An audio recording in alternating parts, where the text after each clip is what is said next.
சேர்ந்து செதுக்குன ஈர நலம் இது பாறையா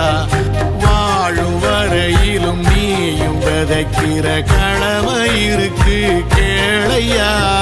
கோடி விளக்காயேந்தி கிடந்த வீடும் இருந்தது ஏனையா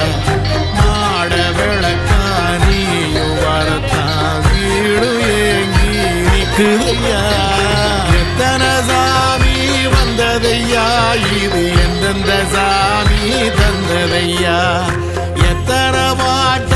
சொன்னதையா அத சுத்துற பூமி கண்டதையா